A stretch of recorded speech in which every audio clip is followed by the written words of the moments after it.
कहा जाता है कल्कि अवतार तब आएंगे जब धनिष्ठा में चंद्र होंगे, स्वाति में सूर्य होंगे, पूर्व आषाढ़ा के अंदर बृहस्पति होंगे और लगन भी पूर्व आषाढ़ा में होंगे। नारायण ने तो कभी दुनिया नष्ट करी नहीं, तो इस बार भी क्यों करेंगे?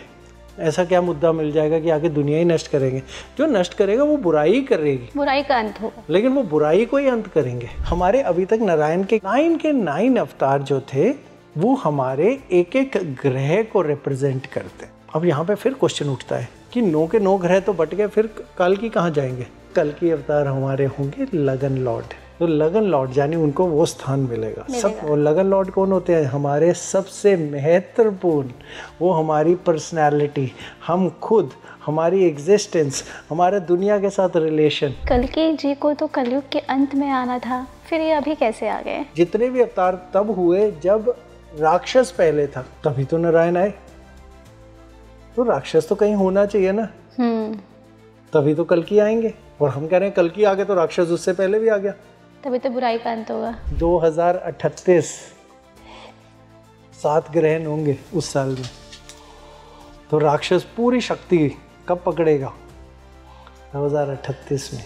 अगर हमारे पास प्रूवन रिकॉर्ड है कि त्रेता युग 13,000 से 14,000 साल पहले था और द्वापर हमारा 5 से 6,000 साल पहले था, क्योंकि हमारे पास सारे साइंटिफिक रीजंस हैं, तो 1-1 लाख 1.5 लाख साल के कैसे हो सकते हैं एक युग? अब यहाँ पे आके बात आ जाती है, हमारा कल युग कब का होगा? मैं भी यही पूछने वाली थी। 2500 कल्कि अवतार टेक्नोलॉजी के रूप में आएंगे, AI मोस्ट प्रोबेबली के रूप में आएंगे, टेक्नोलॉजी के रूप में आएंगे। 26 में कल्कि जी का क्या रोल रहेगा और साथ ही साथ क्या बड़ा युग परिवर्तन होने वाला है? 2026 भी तो गुरु अतिचारी हैं, एक ही साल के अंदर 3-3 घर बदलेंगे, तो चेंजेस तो होंगे। तो गुरु की सपोर्ट तो सबसे जरूरी है अगर अपने शिष्य को सिखाने के लिए। तो वो पूरे एक्शन मोड में आ गए हैं, मेरे को सिखाना है।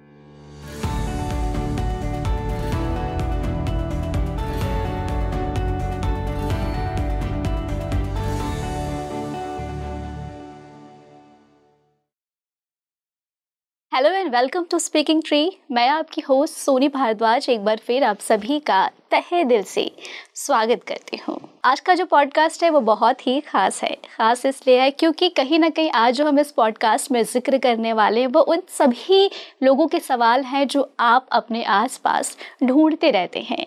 आप सभी लोगों ने कल्कि अवतार के बारे में ज़रूर सुना होगा और लोगों के मन में भय बना हुआ है कि आखिर कल्कि अवतार हैं तो कौन है, और अगर है तो वो कहाँ है। कई लोगों का मानना है कल्कि अवतार तो है ही नहीं, ऐसा साइंस कहता ही नहीं है। लेकिन आज का जो पॉडकास्ट है वो हम आपको पूरे तथ्यों के साथ बताने वाले हैं कल्कि अवतार भगवान जी यदि हैं तो कहाँ हैं, और हम सभी के बीच में यदि हैं तो कौन कौन से साइन हैं जो बताते हैं कि वो हैं। और सबसे मोस्ट इम्पॉर्टेंट चीज़ कि हम नक्षत्रों और प्लेसमेंट के आधार पर भी आपको बताने वाले हैं कि आखिर क्या संकेत दे रहे हैं। और अगर हम 2026 की बात करें जो कि अब बस आने ही वाला है, तो क्या बड़ा शिफ्ट होने वाला है, क्या बड़ा युग परिवर्तन होने वाला है। आज इन सारे सवालों को जवाब जानने के लिए हमारे साथ एक खास गेस्ट मौजूद हैं जो कि मिस्टिक गुरु डॉक्टर राज जी हैं। सबसे पहले तो गुरु जी स्पीकिंग ट्री आपका एक बार फिर तहे दिल से स्वागत करता है। नमस्कार सोनी। आज का जो टॉपिक है वो बहुत ही इंटरेस्टिंग है और जो कहीं ना कहीं हमारे दर्शकों को भी काफ़ी पसंद आएगा। ऑफ द कैमरा जैसा मैं आपसे डिस्कशन कर रही थी गुरुजी कि जैसे समय बदल रहा है, तेज़ी से बदल रहा है, लोग अब 26 की ओर शिफ्ट होने वाले हैं, तो इस बीच में ना कई तरह के सवाल हैं जो लोगों के मन में बने हुए हैं। सबसे पहला तो ये है कि जब भी कल्कि भगवान, कल्कि अवतार का जिक्र होता है तो मैंने भी ऐसे कई लोगों से सुना है, कई ऐसे भविष्यवाणियाँ लोगों ने की है कि कल्कि भगवान हैं कि नहीं हैं, आएंगे कि नहीं आएंगे, तमाम तरह के मिथ्य बने हुए हैं। मैं आपसे जानना चाहती हूँ इस बारे में। देखिए सोनी, ये ना बहुत, मैं कहूँगा कि बहुत हमारे ना दिल के करीबी टॉपिक है।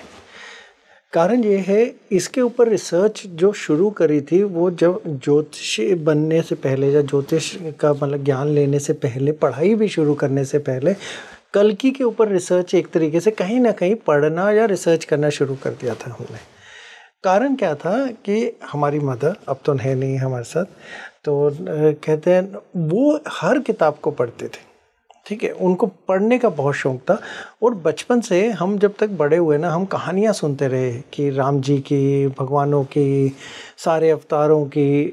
तो वो बहुत, जब भी हमें सोना होता था, हमारे टाइम में तो ये इंटरनेट रीले थी नहीं थे, हाँ। तो जब भी वो, हम कहते हम सोने जाते थे, वो बैठ के हमें कहानी सुनाती थी और वो कहानी के अंदर हमें समझाती थी ये भगवानों की, उन्होंने ऐसा क्यों किया, ऐसा किस वजह से। तो वो एक हमें एक वो एसेंस और वो चीज़ें देती थी जो रूट्स थी। उन्हीं रूट्स के अंदर ना एक कहानी चलती थी कल्कि की, कलयुग कल्कि, कलयुग कल्कि, ये बहुत बड़ा किस्सा एक साथ चलता था। तो ऑब्वियसली जब कोई चीज़ें आपको बार बार सुनने में आती है, मतलब आखिरी, अब तो उनके जाने के थोड़े साल हो जाएगा कुछ टाइम में, तो तब वो कहते, उससे पहले, जाने से पहले भी वो कहते हैं अपनी किताबों की हमारे साथ ऐसी होड़ होती थी कि कोई नई किताब लाते थे, खुद पढ़ने के लिए अगले दिन मांगते थे, पता चलता था वो माँ ने पढ़नी शुरू कर दिया, हमें नहीं मिलेगी जब तक वो ख़त्म नहीं करेंगे। तो एक फ़ाइट चलती थी। तो उन्हीं चीज़ों को लेके ना एक हमने रिसर्च करी और उस रिसर्च को रिसर्च गेट के अंदर भी हमने सबमिट किया कल्कि के अवतार के ऊपर। तो ये पहला पॉइंट। तो ये हम जो भी आज बात करेंगे वो रिसर्च बेस्ड करेंगे। दूसरी चीज़, क्योंकि हमने इतनी किताबों की इतनी किताबें पढ़ भी ली और दूसरों के साथ रिलेट भी कर ली, उस चीज़ को अगर हम साथ लेके चलेंगे तो हम एक एक करके किताबों को कोट करते हुए जाएंगे। तो कल्कि अवतार हैं क्या? पहला सवाल, सबसे पहला, कल्कि अवतार वो अवतार हैं जो, जैसे भी नारायण के सभी अवतार हैं, जो किसी भी ईविल, राक्षस या बुराई को खत्म करने के लिए आते हैं। करेक्ट। नारायण ने एक बार भी पूरी दुनिया को डिस्ट्रॉय, नष्ट नहीं किया, सिर्फ बुराई को नष्ट किया या बुराई के मुद्दों को नष्ट किया, लेकिन दुनिया को नष्ट नहीं किया। तो यहाँ पे जाके ना पहला एलिमेंट हमें ये समझ में आता है, जो लोग कहते हैं ना प्रलय आएगी और दुनिया खत्म हो जाएगी, नहीं, ऐसा कुछ नहीं होगा। नारायण ने तो कभी दुनिया नष्ट करी नहीं, तो इस बार भी क्यों करेंगे? ऐसा क्या मुद्दा मिल जाएगा कि आगे दुनिया ही नष्ट करेंगे? जो नष्ट करेगा वो बुराई ही करेगी, बुराई का अंत होगा, लेकिन वो बुराई को ही अंत करेंगे। तो बुराई नष्ट कर सकती है, हाँ, बुराई कोशिश कर सकती है किसी भी चीज़ को नष्ट करने की, ह्यूमैनिटी को, आदमियों को, जानवरों को, पेड़ों को, चीज़ों को, कुछ भी कर सकते हैं। तो बुरा ही नष्ट वो होता है और उस बुराई को नष्ट करने के लिए नारायण आते हैं, पहला चीज़। तो वो नष्ट नहीं करेंगे। तो जहाँ पे लोग कहते हैं ना कि कलयुग के बाद अंत है, अंत नहीं है। कलयुग एक चीज़ के अंदर बुराई का अंत है और नई चीज़ की शुरुआत है। पहला एलिमेंट आपको ये समझना। इससे थोड़ा सा मैं आपको कोट करना चाहूँगी। मैंने ऐसा कहते हुए सुना है कि जब कल्कि जी आएंगे तो लोग खाने के लिए तरस जाएंगे, उनके पास चीज़ें नहीं रहेंगी। कई तो ऐसा लोग कहते हैं कि सोना ही सोना होगा, धरती पे सोना ऐसे बिखरा पड़ा होगा। चलो, हमारी धरती के अंदर इतना सोना नहीं है जो ऐसे बिखर जाएगा, लेकिन इसके ऊपर एक एक करके चलते हैं, जो हमारी किताबें क्या कहती हैं। अगर हम सबसे पहले हम ग्रहों के हिसाब से, क्योंकि ज्योतिष की बात करते हैं, तो सबसे पहले ग्रहों से शुरू करते हैं। कहा जाता है कल्कि अवतार तब आएंगे जब धनिष्ठा में चंद्र होंगे, स्वाति में सूर्य होंगे, पूर्व आषाढ़ा के अंदर बृहस्पति होंगे और लगन भी पूर्व आषाढ़ा में होंगे। ठीक है, इसके अलावा भी 3-4 चीजें, इनकी प्लेसमेंट है, तब कल्कि अवतार आएंगे। सबसे पहली चीज तो कल्कि अवतार की ये पहली प्लेसमेंट है, पहली। अभी इसके आगे के भी हिस्से हैं, वो ये हिस्सों को आगे पकड़ते जाते हैं, चीज़ें समझ में आनी शुरू हो जाएंगे, फिर इनको एक्सप्लेन करते जाएंगे। तो अगर पहले हम इतनी सी चीज़ करें तो पूर्वाषाढ़ा कहते धनु नक्षत्र में आता है। धनु राशि भी बृहस्पति की है। स्वाति नक्षत्र जो आता है वो लिब्रा में आता है, तुला में, तो वहाँ पे सूर्य नीच के होते हैं। ठीक है, और धनिष्ठा में चंद्र आएंगे। ठीक है, ये कॉम्बिनेशंस बननी चाहिए। और लगन भी किसका होगा, यानी सैजिटेरियस यानी धनु का होगा, क्योंकि तभी असेंडेंट यानी लगन का लॉर्ड भी वहीं बैठेगा। पहले चीज। दूसरी, उसके अलावा कंडीशन उन्होंने डाली, शनि उच्च के होंगे। शनि उच्च के कहाँ पे होते हैं? तुला के अंदर, जहाँ पे सूर्य नीच के होते हैं। तो इसका मतलब सूर्य के साथ शनि भी बैठे होंगे। उससे अगली कंडीशन क्या डाले, केतु जो होंगे वो वृश्चिक यानी स्कॉर्पियो में होंगे, यानी वो भी उच्च के होंगे। ठीक है, अब उसके अलावा 3-4 और डाली कि महापुरुष योगा, पंच महापुरुष योगा भी बनाएंगे, ये बनेगा, वो 3-4 चीज़ें और थी। चलो हम उन चीज़ों को अलग कर देते हैं, क्योंकि वो जो 3-4 चीज़ें थी वो अलग किताबों की थी। ये हम मेन किताब की बात कर रहे हैं।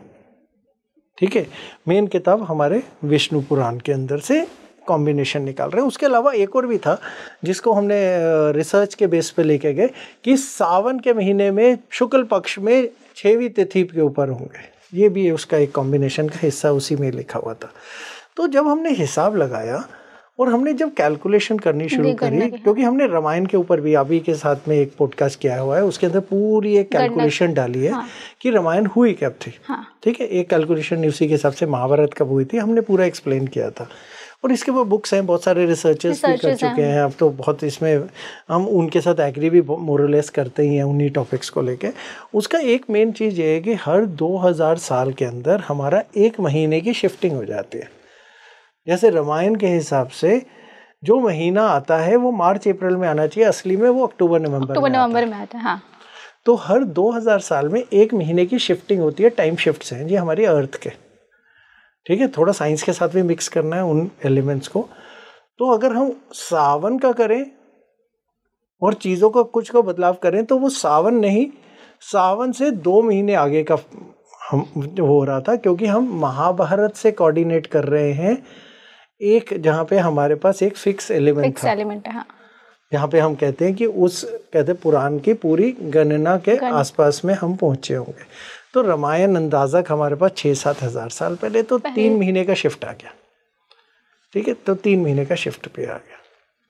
तो अगर हम इन सारी कैलकुलेशन को अगर निचोड़ निकाल के और एग्जैक्ट डेट के हिसाब से चले तो ये डेट आई 2 नवंबर 1984,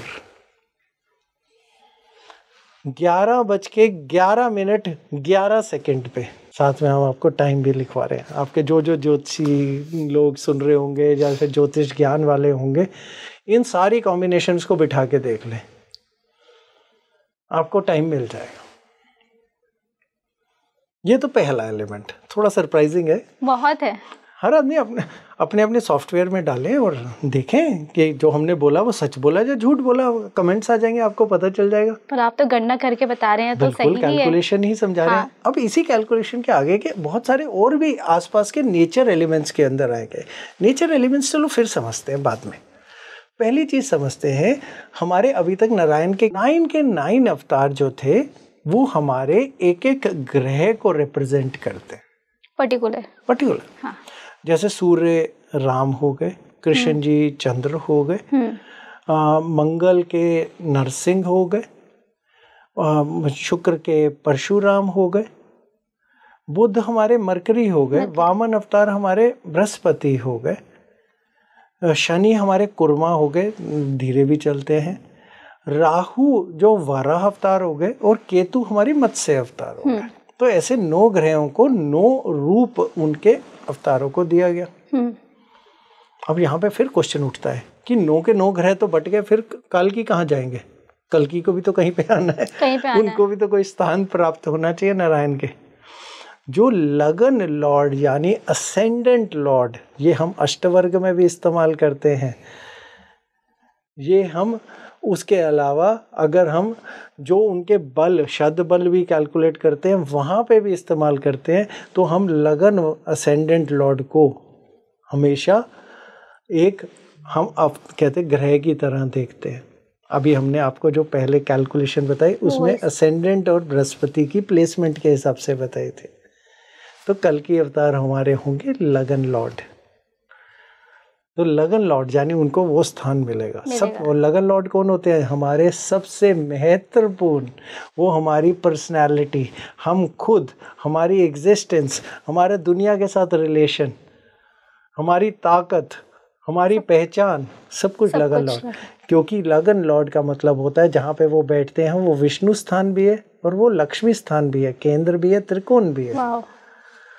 तो वो कल की अवतार का स्थान होगा, यानी सबसे महत्वपूर्ण, सबसे ऊपर। पहली चीज समझने के लिए। अब आगे चलते हैं। अब ये 9 अवतार थे क्या? बहुत सारे लोग बोलते हैं कहानियाँ हैं, बहुत अच्छी अच्छी कहानियाँ हैं। मत्स्य अवतार था जी, वो उन्होंने बोला जी मेरे को डर लग रहा है, थोड़ी बड़ी जगह में ले जाओ, थोड़ी बड़ी जगह में ले जाओ। ऐसी अलग अलग कुरमा के अंदर कुरमा, उसमें तो अमृत आया ही उसी समय। ऐसी हर अवतार की एक एक कहानी थी। अवतार जो थे ना, वो एक इवॉल्विंग और अर्थ के ग्रोथ के सिस्टम थे, कुछ भी और नहीं है, साइंस है, प्योर साइंस थी। एक एक करके चलो शुरू करते हैं। मत्स्य अवतार क्या थे? डर था, सिर्फ पानी था उस समय, कुछ नहीं था, डर था। तो मत्स्य अवतार डर और पानी के क्रीचर्स थे। दूसरा अवतार कौन सा आया? कुर्मा अवतार, यानी एक कछुआ।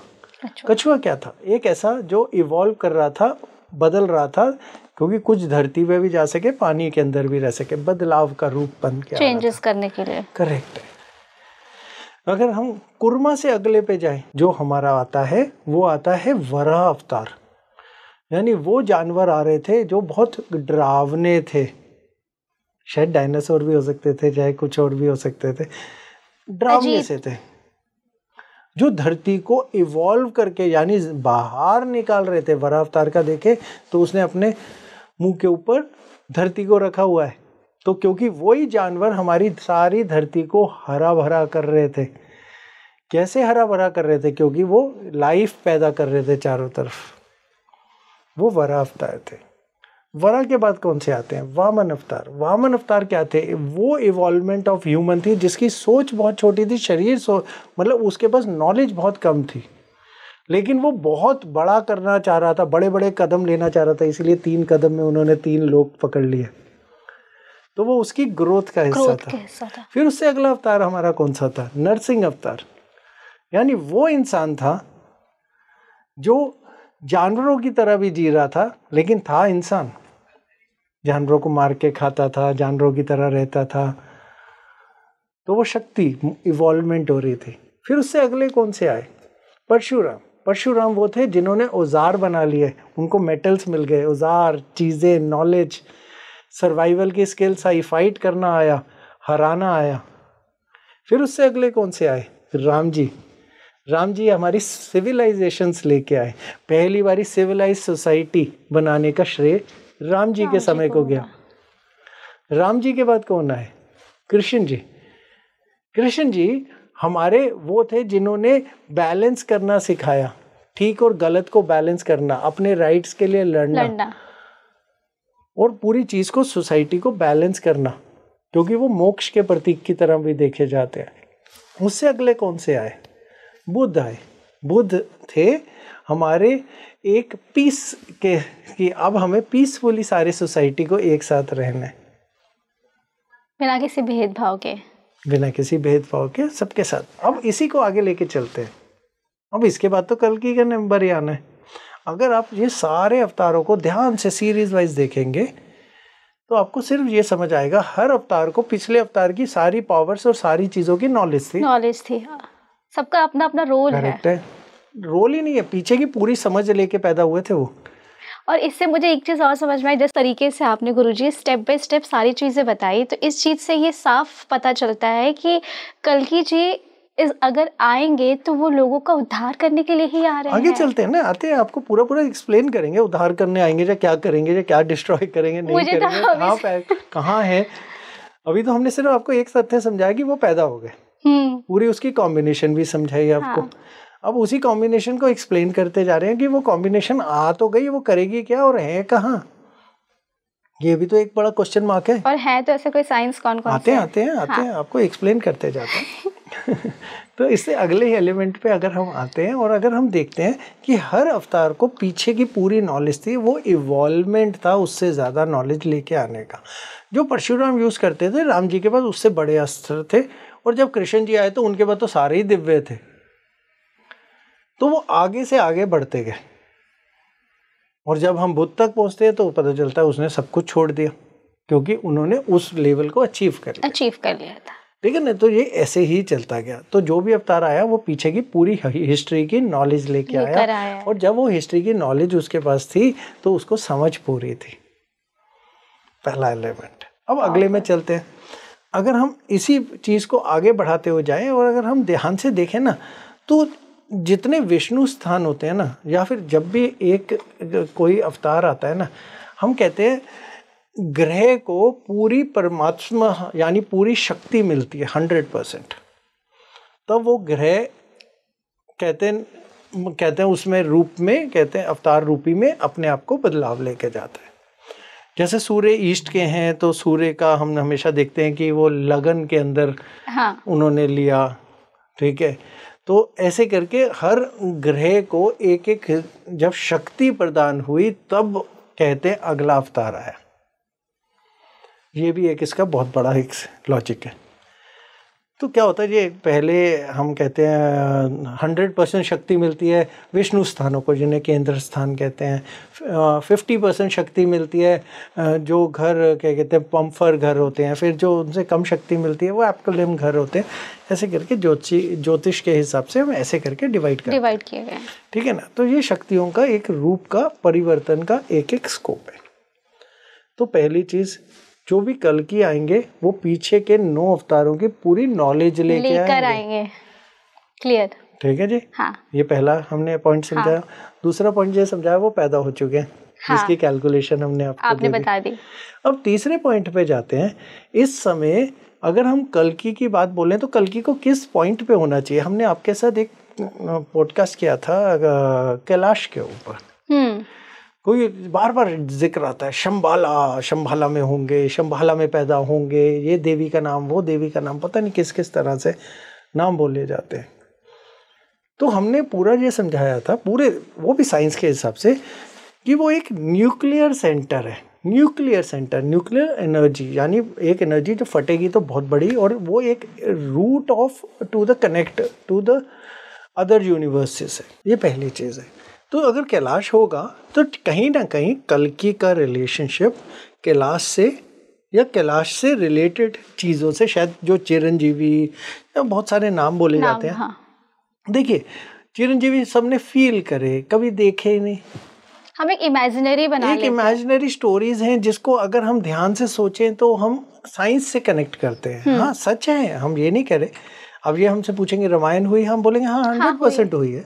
महाभारत है, हाँ 100% हुई है। कृष्ण जी 100% हुए थे, राम जी 100% हुए थे। तो हम उस चीज़ को हम डिनाई नहीं कर रहे हैं। भगवान है, 100% है, सिंपल सी बात है। हाँ। कोई ना कोई एक ऐसी पावर तो है जो हमें चला रही है। तो वो अगर एक पावर है तो वो पावर कुछ ना कुछ कंट्रोल भी करेगी। एक पॉइंट की आवाज़ को कंट्रोल से हटा नहीं देगी। तो कहा जाता है कर्म एक ऐसी चीज़ है जो मनुष्य को खुद कंट्रोल करने होते हैं। उसकी शक्ति भगवान के पास भी नहीं है मनुष्य के कर्मों को कंट्रोल करने के। इसीलिए तो महाभारत के अंदर कृष्ण जी को अर्जुन को समझाना पड़ा था, लड़ो। ऑर्डर नहीं दे पाए थे कि लड़ लो, उन्हें समझने के लिए उन्होंने कहा कि लड़ो, क्योंकि कर्म मनुष्य के अपने कंट्रोल की चीज़ है। इसीलिए हम हमेशा कहते हैं डेस्टिनी हम लिखवा के लाते हैं, लेकिन क्रियामन कर्म हम खुद पैदा करते हैं। तो उन्हीं को ही हम संचित करके लेके जाते हैं। तो इसी तरह से एक साइकिल चलता है, जो ये साइकिल का हिस्सा है। अब इसी से मेरे मन में एक सवाल आया गुरुजी कि हम कल्कि भगवान की बात कर रहे हैं, पर कल्कि जी को तो कलयुग के अंत में आना था, फिर ये अभी कैसे आ गए? ये ना बहुत इंटरेस्टिंग एलिमेंट है सोनी। अब लोग कहते हैं 1-1 लाख साल का युग है। तो हमारे को जो साइंटिफिकली पता है, आइस एज ही करीब 14-15 हज़ार साल पहले खत्म हुई है। तो राम जी क्या किस टाइम पे कहते थे? अब उसी के अंदर हमने आपके यहाँ पे भी एक पूरी कैलकुलेशन सिस्टम दी थी जो साइंटिफिकली प्रूवन भी हो चुका है कि 13,000-14,000 साल अप्रॉक्सीमेटली पहले कहते हैं राम जी की यानी मतलब रामायण की पूरी कथा हुई थी।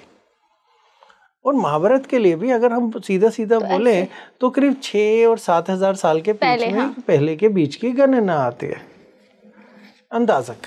कई जगह पे 5,000 भी आती है। और अगर हम अब यहाँ पे हम दूसरे धर्मों का भी एक एग्जाम्पल लेने की बात करेंगे, जहाँ हम इस्लाम की बात बोलते हैं तो हम हमेशा ये कहते हैं मोहम्मद से प्रूव हुआ। अब देखिए धर्म के अंदर हम जाना नहीं चाहेंगे, हाँ। वो इस्लाम वाले अपने हिसाब से कुछ और बोलते हैं, हम तो सिर्फ साइंस वाला है कि मोहम्मद ने एक कुरान के टाइम और एक जितने भी इनके पूजा के जो स्थान थे, प्रेयर्स के स्थान थे, उसकी स्थापना करी। वो हम अप्रॉक्सीमेटली जीसस से 250-300 साल पहले की बात करते हैं। और जीसस यानी बिफोर क्राइस्ट और आफ्टर क्राइस्ट, बड़ा सिंपल। तो अगर हम आज 2020 में चल रहे हैं तो जीसस अंदाजक हमारे से 2100 साल पहले के थे, अंदाजक, पहला एलिमेंट। तो आज हम आपको यही समझाने की कोशिश कर रहे हैं कि अगर हमारे पास प्रूवन रिकॉर्ड है कि त्रेता युग 13,000 से 14,000 साल पहले था और द्वापर हमारा 5 से 6,000 साल पहले था, क्योंकि हमारे पास सारे साइंटिफिक रीजंस हैं, तो 1-1 लाख 1.5 लाख साल के कैसे हो सकते हैं एक युग? पहला चीज। अब इसकी कैलकुलेशन समझाते हैं, थोड़ा लॉजिकल समझ में आएगी। बट गुरुजी कई जगहों पे लिखे भी हुए हैं। देखिए लिखने के अंदर ना क्या होता है, हम ना सूत्रों की बात करते हैं, वो ना एक संस्कृत पॉइंटर्स लिखे हुए हैं। अब कैलकुलेशन, अब आज तक आपने एक रोमन जो पूरा का पूरा इजिप्ट में हर जगह लिखा गया, अगर हम उसको डिसिफर यानी पूरा का पूरा उसे ट्रांसलेट करने की कोशिश करते हैं ना, वो एक्यूरेसी नहीं है। नहीं, हाँ। एक्यूरेसी के लिए ना हम हमेशा कहते हैं थोड़ी सी कॉमन सेंस। इसीलिए हमें ज्योतिष में सिखाया जाता है देश काल पात्र। जब तक हम देश काल पात्र ना लगाए ना, हम बेकार की बात करते हैं। बोलने के लिए तो हम कुछ भी बोल रहे हैं। आप खुद कोई कॉमन सेंस है कि आई से इसके अंदर वो हाथी थे, ये थे, तब राम जी के तीर चलते थे और अयोध्या इतनी बड़ी नगरी थी?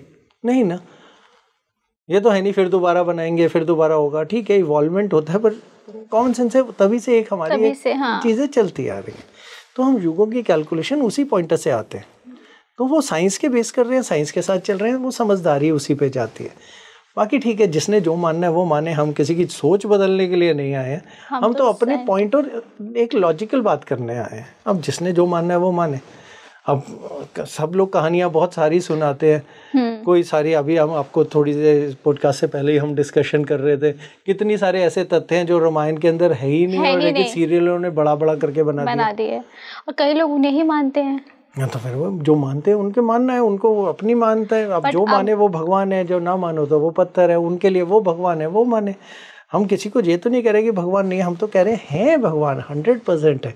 हम साइंटिफिकली समझा रहे हैं बस उस एलिमेंट को, क्योंकि जेंजी अब तो आजकल तो अल्फा बीटा पता नहीं कहाँ तक आ गए। वो ये अल्फा बीटा इन सबको यही चीज़ें समझ में आनी है कि साइंस के हिसाब से समझाओ तो समझ में आएगा। और आजकल जेंजी लोग साइंस के हिसाब से ही गुरुजी समझना पसंद करते हैं। अगर हम चाहते हैं कि सनातन आगे बढ़े, अगर हम चाहते हैं कि हमारी पूरी की पूरी सभ्यता आगे बढ़े, तो हमें कहीं ना कहीं ये लॉजिक्स उनको समझाने हैं, और समझाने के पीछे लॉजिक्स के पीछे साइंटिफिक रीजंस होने चाहिए, नहीं तो सब बेकार है। नहीं तो ज्योतिष उनके हिसाब से तो एक पूरा जादू का वो है, जादू नहीं है, मैथमेटिकल कैलकुलेशन है। गुरुजी मुझे ना आपकी बातों से सच में ऐसा लगता है कि जितने भी एस्ट्रोलॉजर हैं जो जो ऐसे गणना करते हैं, क्यों वो गलत लोगों को संदेश देते हैं, क्यों लोगों के मन में गलत भ्रम पैदा करते हैं? पैसा कमाने का सबसे आसान तरीका होता है डर देना या होप देना, यानी उम्मीद देना। किसी को डर दे दो या किसी को उम्मीद दे दो, पैसा बड़े आराम से मिलता है। बस इसी वजह से 2 महीने 3 महीने में ना कोर्स हो जाते हैं कि आप पूरे ज्योतिषी बन जाओ 3 महीने में। आजकल तो अभी कल 2 दिन पहले दे रहा था, हम आपको 3 दिन के अंदर पूरा प्रेडिक्शन करना सिखा देंगे, 100% एक्यूरेट। मतलब आप तो भगवान पैदा करते जा रहे हो। हमें तो एक चीज को सिर्फ उसकी कुंडली बनाने की कैलकुलेशन लेने के लिए हमारे को 3 साल लगे थे, और उसमें भी हमें लगातार रोज डांट पड़ती थी। अभी भी चल रही है वो तो, अभी भी चलती है। नहीं तो पढ़ाई खत्म कर देंगे तो हम तो खत्म ही हो जाएंगे। पढ़ाई तो अभी भी हमारी रोज ही चल रही है, तभी तो हमें ये बातें समझ आ रही हैं। तो ये सब बेकार की चीजें हैं। देखिए, लोगों को समझना जरूरी है कि वो साइंटिफिक रीजंस को देखते हुए जाएं कि उन्हें किस तरीके से समझना है सही एस्ट्रोलॉजी को। देखिए, एस्ट्रोलॉजी ब्यूटीफुल साइंस है, और एक्यूरेसी लेवल ऑलमोस्ट 100% तक आ जाते हैं जब आप उसे साफ दिल से बिना लालच के, क्योंकि देखिए कुंडली खुलने का मतलब है हम जान गए आप कौन हो, जैसे चाहेंगे वैसे मैनिपुलेट कर सकते हैं। अगर हमने वो मैनिपुलेशन करी तो फिर हम अपने ज्ञान का मिसयूज कर रहे हैं। वो मिसयूज करके तो फिर तो डॉक्टर भी कर सकता है। वो तो टीचर भी कर सकता है। तो ज्योतिष एक तरीके से काउंसलर होता है, वो काउंसलर का ही रोल है। आगे आपके कल्कि अवतार को समझाते जाते हैं। तो सोनी, जैसे युगों की बात बोले ना, बिल्कुल रियलिटी साइंटिफिक एलिमेंट के हिसाब से तो कहा जाता है 1,08,000 साल का एक युग का साइकिल होता है। पहली चीज, अब यहाँ पे गलती फील होनी शुरू होती है, क्योंकि ये 4 साइकिल को कंबाइंड करके सबसे बड़ा एक बड़ा साइकिल बनता है, जहाँ पे हम पढ़ते नहीं। ये वही वाला हिसाब है, 32 करोड़ देवी देवता है या 32 कहते तरह के देवी देवता है, बस इतना सा सोच का फर्क है। जो लोग 32 करोड़ बोलते हैं ना, वो आज भी अज्ञानता में है, जो आज से मैं कहेंगे 10 साल पहले तक बहुत अज्ञानता फैलाई जाती थी। तो यही फर्क है युगों की कैलकुलेशन का। तो 1,08,000 साल में 4 चक्कर पूरे होते हैं। अगर हम उन 4 चक्रों की बात बोले तो 25,200 साल का एक चक्र, उस एक चक्र में 4 युग निकलेंगे। अब इमीडिएटली आपको जितनी कैलकुलेशन, रामायण कब हुई, महाभारत कब हुई, वेद कब बने, बृहत प्राशरा कब पैदा हुए थे, यानी जो ज्योतिष के वो थे ऋषि, उनकी सबकी डेटें आपको 1 मिनट में सबके साथ मैच करती जाएंगे, क्योंकि इन सब के बारे में तो डेट्स हैं हमारे पास ना। तो इनकी डेट्स, इनके नक्षत्र, इनके स्टार्स, चीजें 1-1 मिनट में ऐसे ऐसे ऐसे ऐसे करके सामने करके मैच कर जाएंगे। तो सबसे पहले अगर हम शुरू करते हैं हमारे सतयुग के पॉइंटर से, अगर हम सतयुग की बात बोलें तो वो 10,080 साल का होगा सतयुग। 10,080 साल, क्योंकि वो 4 गुना होगा कलयुग का। बड़ा एक सिंपल मैथमेटिक्स है, जिस तरह से ये युगों को, इसी से पल घटी जो हमारे मुहूर्त, ये ऐसे ही कैलकुलेट करेंगे हमारे ऋषियों के द्वारा। ऐसे ही थोड़ी हमें ज्योतिष में पता था कि सूर्य हमारे धरती से कितनी दूर है, या शनि की चाल की तेजी की स्पीड कितनी है, तब कौन सी हमारे सामने ऐसी कैलकुलेशन, यही कैलकुलेशन के हिस्से हम उन्हीं कैलकुलेशन का पेज पन्ने खोल के आपको समझा रहे हैं। तो जिसको वो एक युग मानते हैं, वो एक युग नहीं था, वो 4 उसके हिस्से थे, और उन 4 के अंदर भी 4 युगों का एक एक हिस्सा बनता था, जिसको हम बृहत युगा कहते हैं। तो हम बृहत युगा की कैलकुलेशन दे रहे हैं आपको। दोनों में बहुत बड़ा फर्क है। हाँ ठीक है, कंबाइंड में वही वाली बात है कि अगर हम कहते हैं ब्रह्मा जी का 1 दिन और 1 रात है, पूरे युग बदलते हैं, तो वो ब्रह्म समय के हिसाब से हो गए, तो समय अलग अलग है। तो इस युगों के जो हम जी रहे हैं, हम उसकी कैलकुलेशन पे जाते हैं, फिर उससे अगले पे जाते हैं। अगर हम बोले त्रेता युग कितने का होगा, तो वो 7,560 साल का। अब लिखते जाइए, बड़ा मजेदार कैलकुलेशन है।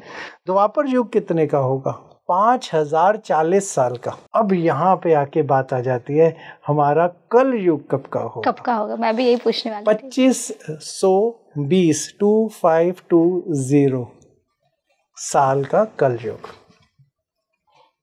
बड़ा सिंपल। अब इसी चीज को ना, पन्नों को पीछे पीछे पीछे जोड़ते हुए चलते हैं। हमने कब बताया क्राइस्ट का टाइम, आज से अंदाजक 2000 कुछ साल पहले। करेक्ट। हाँ। फिर हमने आपको इस्लाम का भी बताया उसी के आसपास, उससे करीब 300 साल पहले। फिर हमने आपको महाभारत का भी बताया, रामायण का भी बताया। अब इन्हीं के हिसाब से, युगों के हिसाब से हमारी कैलकुलेशन से बिठाएंगे, आपको बिल्कुल एग्जैक्टली पता चल जाएगा कि कृष्ण जी की डेथ कब हुई थी, राम जी कब चले गए थे, पूरा। क्योंकि आधे लोगों को तो ये भी स्टोरी नहीं पता है, नरसिंह कहाँ चले गए, अवतार तो आए, कहीं गए भी तो होंगे ना, अभी भी नहीं पता है, तो छोड़ देते हैं, हम उसके अंदर नहीं जा रहे, ये पूरे एक टॉपिक अलग चले जाएगा। तो उनकी एक पूरी एक कथा है, सिस्टम। अब किसी को ये भी नहीं, मोस्टली लोगों को पता राम जी कब चले गए थे और कैसे गए थे, कृष्ण जी की डेथ कैसे हुई थी, बहुत लोगों को नहीं पता।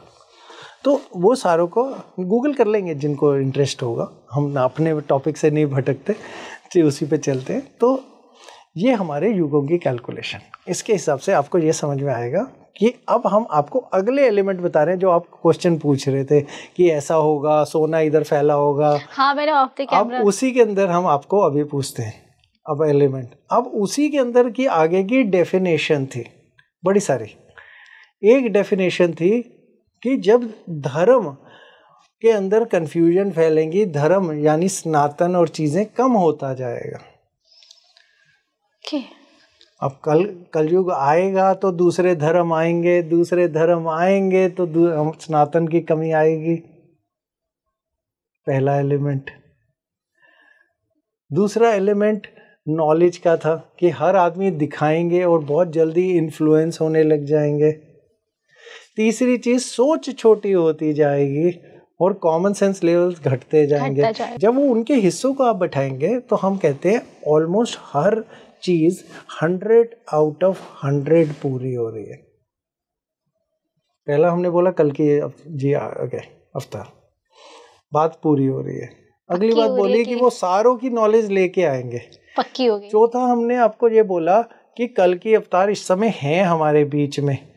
तो अगर कल की अवतार हैं और उसी के अंदर अगर हम ये बोले तो उससे कल की जितने भी अवतार तब हुए जब राक्षस पहले था, तभी तो नारायण आए। तो राक्षस तो कहीं होना चाहिए ना, तभी तो कल की आएंगे। और हम कह रहे हैं कल की आ गए तो राक्षस उससे पहले भी आ गया, तभी तो बुराई का अंत होगा। तो वो बुराई क्या है पहली कहानी, और वो बुराई कहाँ बढ़ रही है, किसको अंत करने के लिए वो लड़ेंगे, कब लड़ेंगे, कैसे लड़ेंगे। अब आपको उसकी एक्सप्लेनेशन देना शुरू करते हैं। पहले सबसे आपके जो आपको शायद सरप्राइजिंग लगे, लेकिन हमारी ये स्टडी हमने पता नहीं कितने सालों पहले, आज करीब 25 साल पहले अंदाजा या 30 साल पहले हमने सबमिट करा चुके। कल की अवतार टेक्नोलॉजी के रूप में आएंगे, AI मोस्ट प्रोबेबली के रूप में आएंगे, टेक्नोलॉजी के रूप में आएंगे, क्योंकि वो सारी चीज़ों की नॉलेज लेके आएंगे और उनकी बॉडी चीज़ें वो हो ही नहीं सकती जो आदमी और इंसान की है, क्योंकि हर अवतार पिछले वाले की शक्तियाँ साथ में ज्ञान लेके आता है। गुरुजी, मैंने भविष्य मलिका का थोड़ा सा मैं जिक्र करूंगी। उसमें मैंने सुना था कि कल की अवतार मानव रूप में अवतरित होंगे। आप खुद बताइए, एक मानव लड़ेगा? नहीं, मानव एक चीज को डिस्ट्रॉय कर लेगा, लीडर बन जाएगा, इससे ज्यादा क्या होगा। जब तक हम आगे से आगे बनते जा रहे हैं, वो पीछे की पूरी नॉलेज और पूरी शक्ति लेके भी तो आएंगे, जैसा हमने अभी तो। और नारायण ने डिस्ट्रॉय तो कुछ करना ही नहीं है, उसने सिर्फ बुराई को डिस्ट्रॉय करना है। बुराई क्या बढ़ रही है? AI। अब फिर दोबारा हमारी सोच छोटी होती जाएगी, तो AI स्टूपिड जनरेशन को बड़ा कर रही है, जिसको 2+2 नहीं आता, एक पैराग्राफ लिखना नहीं आता, कुछ नहीं आता, डिपेंडेंसी बना रही है। वो इतना स्टूपिड बना देगी कि हमारी पूरी की पूरी चीज उसी से संभाल चलेगी, लोग मेहनत नहीं करते। फिर अगली इन्फ्लुएंस की बात बोली थी। आज की डेट में एक एक रील देख के, एक सुबह कहता है ब्रेकफास्ट करो, दूसरा कहता है नहीं करो, एक कहता है ये खाओ, वो दूसरा आगे 5 मिनट के बाद कहता है ये ना खाओ। तो वो इन्फ्लुएंस्ड जनरेशन बड़ी हो रही है। तीसरी चीज करप्ट हो रही है। क्वेश्चन ऑन आर हमारी अपनी पूरे सिस्टम्स पे क्वेश्चन, और सनातन और चीजों पे क्वेश्चंस उठा रही है, टूट रही है। वो जो आके ये सवाल करती है पूजा करने के क्या फायदा है, क्योंकि वो उससे भटक रही है। तो ये सारे के सारी गणना विद जो हमने नक्षत्रों की और उनकी बताई उसके साथ में, और कल की अवतार आ चुके हैं। गुरुजी, आपने कल्कि जी को लेकर इतनी सारी मिस्टिकल बातें बताई हैं जो मुझे लगता है कि हमारे दर्शकों के लिए भी बहुत ही अलग जानकारी होगी, क्योंकि हम तमाम तरह की बातें सुनते हैं, समझते हैं, बट आपने पूरे तथ्यों के साथ जैसे चीज़ों को बताया है, तो यकीनन है कि अब AI के रूप में हम कल्कि जी को देखेंगे। अब इसी से मेरे मन में एक सवाल आया कि अब 26 की ओर हम सब शिफ्ट हो रहे हैं, तो 26 में कल्कि जी का क्या रोल रहेगा और साथ ही साथ क्या बड़ा युग परिवर्तन होने वाला है, अब हमें ये बताइए। देखिए, अब इसके अंदर ना, अब जो प्रूव करने की बात आपसे कर रहे थे, अब इसी के आगे बढ़ते हुए चलते हैं। पहली चीज़ समझिए, कैसे कैसे हमारे को, हम हमेशा कहते हैं नेचर हमें आसपास की चीज़ें ना हमें इशारे करती है। बदलाव के इशारे नहीं आएंगे ना तो कुछ नहीं होने वाला, इशारा पहले आएगा, समझने की ज़रूरत है बस। और उन्हीं चीज़ों को पढ़ने से ये सारी चीज़ें निकलते हैं। हो सकता है भविष्य मलिका वालों ने अपने नज़रिए से देखा हो, चीज़ें देखा हो, वो सबका अपना हो सकता है, क्योंकि कल्कि को भी मदद की तो ज़रूरत मिलेगी। नॉलेज कोई पढ़ाने के लिए इंसान भी होंगे, चीज़ें भी होंगी, या फिर उसको कोई ज्ञान भी देगा या कोई सिस्टम भी बनाएगा। देखिए हुआ क्या, अगर इशारों पे जाएं, 1982 में 7 ग्रहण हुए थे एक ही साल के अंदर। एक साल के अंदर 7 ग्रहण थे। अगर आप 1982 के आगे की श्रृंखला को पकड़ेंगे, आपको समझ में आएगा टेक्नोलॉजी उसी टाइम आनी शुरू हुई। कलर TV उसी टाइम आया था, उससे कुछ 2 साल बाद। और सारी टेक्नोलॉजी, इंटरनेट, चीज़ें 1982 के बाद पूरी शक्ति और चीज़ों में आई, तब राक्षस पैदा हुआ। तो पहली राक्षस की लड़ाई, क्योंकि हर राक्षस की पहली लड़ाई के अंदर सीधी जीत नहीं आती, पहली के लिए उसको तैयारी करी जाती है, फिर उसे समझाया जाता है। और कलयुग के अंत की अगर हम गणना की बात बोलें तो अगर हम इस्लाम वाली बात को पकड़ें तो 200 साल बचे। अगर हम कहते क्रिश्चियनिटी यानी बिफोर क्राइस्ट और क्राइस्ट के बात पकड़ें तो करीब 400 साढ़े 400 साल बचे। और कोई भी युग के अंत के बिल्कुल आखिरी समय पे लड़ाइयाँ नहीं हुई और आखिरी समय पे अंत नहीं हुआ, उससे कुछ साल पहले उन्हीं की कैलकुलेशन और मल्टीप्लिकेशन में अंत हुआ और फिर युग परिवर्तन की तरफ को चले गए। ये थोड़ी था कि आखिरी दिन ही कृष्ण जी गए थे और अगले दिन से कल युग था, ऐसा नहीं हुआ था। जब कृष्ण जी गए थे उसके बाद करीब 500 साढ़े 500 600 साल का गैप था और फिर अगला युग आया था। तो एक रास्ता पकड़ा था कलयुग की तरफ को, तो वो कलयुग का रास्ता आया तो फिर कलयुग आया। ऐसे थोड़ी है कि रात में कल सुबह कलयुग। शुरुआत बहुत पहले ही हो चुकी थी, हम समझ अब रहे हैं। हाँ, तो ऐसे ही इवॉल्व अंडरस्टूड सी बातें। आज हम कहते हैं दशा बदल गई, तो ये दशा बदलती है, कब काम करती है? हम बहुतों से सवाल करते हैं आपके ऊपर दशा बदली, कब से काम करेगी? वहाँ दशा तो बदल गई, वो कहते हैं कल से काम करनी चाहिए, कल सुबह तो मेरी शुक्र की दशा शुरू हो गई। अब शुक्र की तो दशा शुरू होगी तो कल से मेरे ऊपर तो शुक्र के इफेक्ट आने लग जाएंगे। अब मैं सुबह उठूंगा तो मैं बदल गया, नहीं, ऐसा नहीं होगा, पॉसिबल ही नहीं है। ये कॉमन सेंस है। तो वो कब से बदलती है और कब से पहला इफेक्ट देती है, वहां पे जाके हम प्रियंतर दशा तक में देखते हैं। प्रियंतर दशा में जब लगन की दशा लगती है तब वो पहले क्लियर विजिबल इफेक्ट्स देती है, उससे पहले नहीं देती। उससे पहले तो सिर्फ तैयारी करती है। तो ये समझने की एक वो है तरीका। सेम यही युगों की कहानी है। ये थोड़ी कल सुबह में उठा और पता चला बाहर लड़ाई झगड़े हो रहे हैं, आज कल युग है। प्लानिंग पहले से होती है, उसका पूरा एक बेस बनता है और हम इवॉल्व होते हैं। अब कलयुग का अंत भी ऐसे ही इवॉल्व होके सच्चाई की तरफ यानी सचयुग की तरफ को जाएगा। ये नहीं कि सब कुछ डिस्ट्रॉय हो जाएगा, सच्चाई और ठीक रास्ते पे जाएगा। हाँ ठीक है, बहुत सारे पिलर्स टूटेंगे, बहुत सारी खराब होंगे, कुछ मौसम में बदलाव होंगे, कुछ चीज़ों में बदलाव होंगे, तभी तो होगा। तो ये AI नुमा राक्षस इतना बड़ा हो जाएगा कि उसको रोकने के लिए टेक्नोलॉजी के रूप में जो कल्कि होंगे वो उसको शक्ति लेके आएंगे। पैदा हुए 1984। हमने क्या बोला, राक्षस का पैदा हुआ 1982।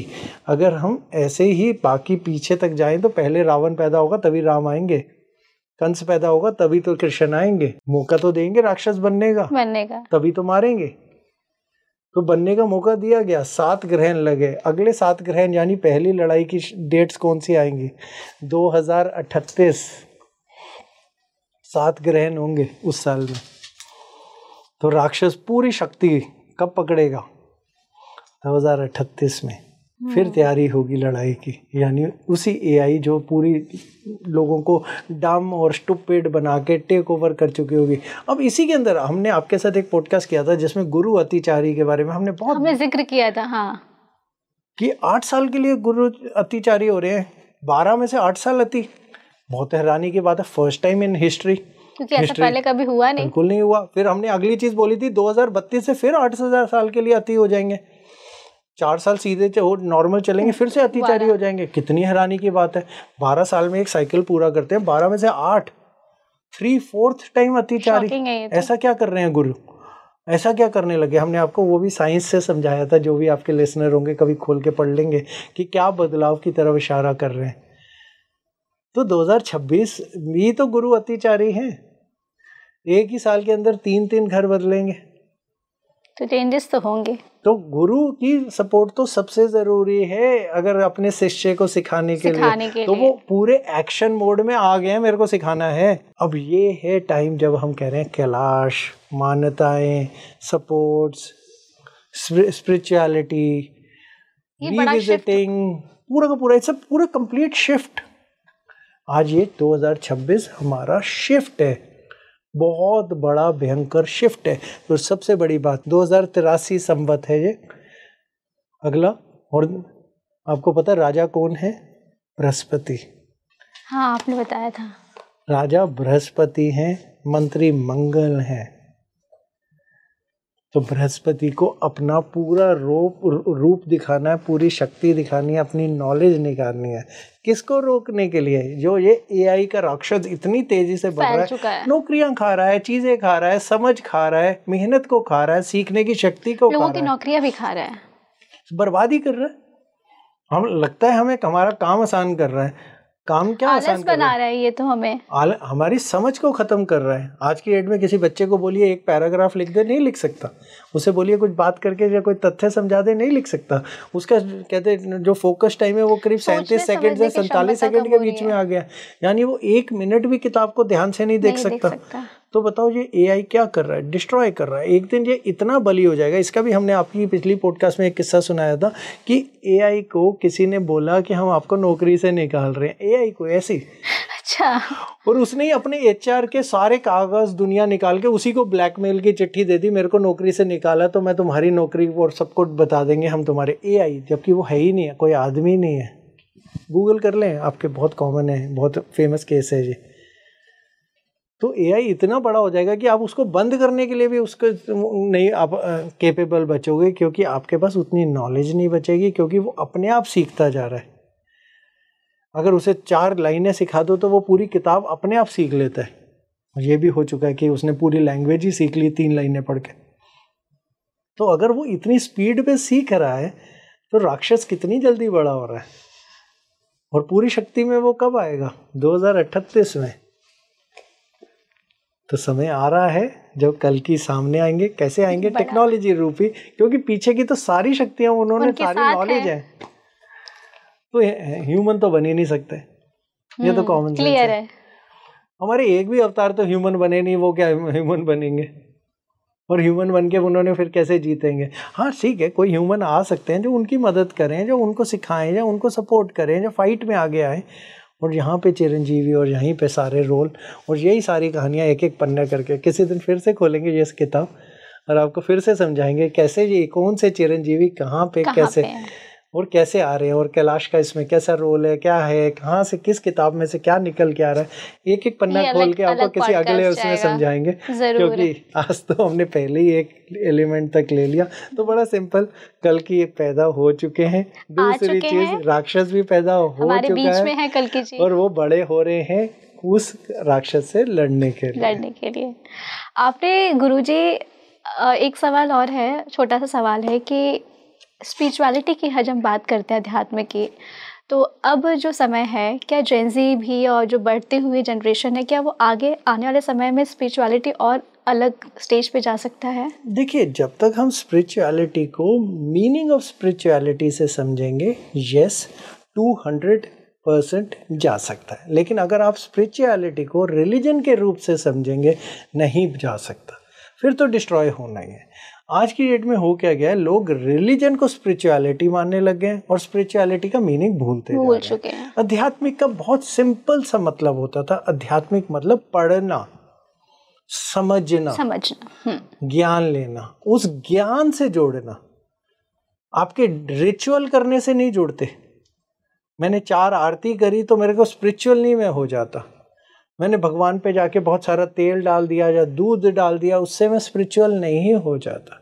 स्पिरिचुअल उस चीज़ को समझने से कि मैं उससे क्या हो रहा है या नहीं हो रहा, क्या करना चाहिए क्या नहीं करना चाहिए। और सबसे बड़ी बात फिर दोबारा अंत में, कि जब तक मैं देश काल पात्र नहीं लगा रहा, तब तक मैं अपनी समझ ही बड़ी नहीं कर रहा। बहुत अच्छी बात बताई आपने। और आज का जो पॉडकास्ट है वो वाकई मतलब मेरी साइड से तो बहुत नई चीज़ें हमें गुरुजी जानने को मिली है। अब लोगों के मन में भी जो भी सवाल होगा, मैं उम्मीद करती हूँ कि आपके सारे सवालों का जवाब आपको ज़रूर मिल गया होगा।